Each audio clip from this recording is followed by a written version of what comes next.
Hi, thanks for stopping by Carolina Real Estate Experts and the Dan Jones Home Selling Team video blog. Today I'd like to talk to you real quick about how to really determine and define what your list price is going to be on your property. So there's a few ways to do it, and I know a lot of agents do what they call a CMA. That's a comparative market analysis. It's something they teach you in real estate. You know, it's basically real estate 101, and something they really teach you on your first day. And with the ever-changing market, it's more and more valuable to kind of steer away from a CMA. Now, a CMA is important, kind of getting you into a ballpark, but what a CMA does is it basically looks at comparable homes without knowing the condition in which they sold. So you're looking at comparisons that say this home sold for this, therefore this one sells for that. Well, how about if that home was a divorce scenario or relocation scenario?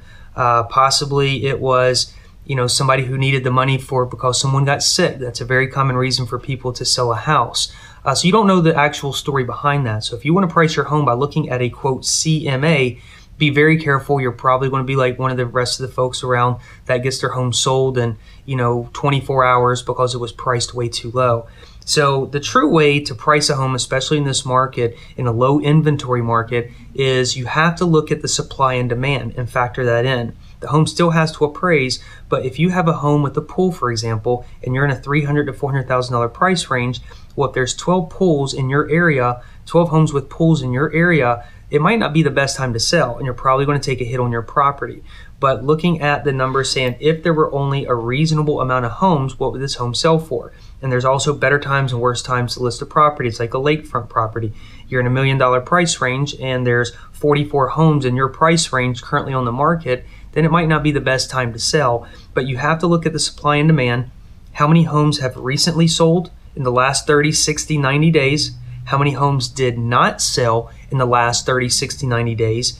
How many homes are active? How many homes are coming on the market per month? And look at your percentages. How much inventory do we have on a monthly basis? How much can the market absorb?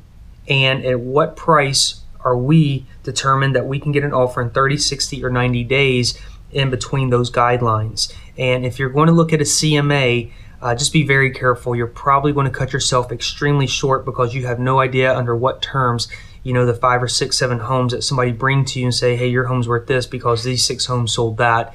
If you had one distressed property, one divorce scenario, one relocation property, and all of a sudden your home sells in 24 hours and you realize you sold for 15 grand less, you know why. But anyways, that's just some helpful advice on how to get a proper list price on your property. And as always, thanks for stopping by the video blog, and look forward to serving you and your family in the future. Talk to you soon.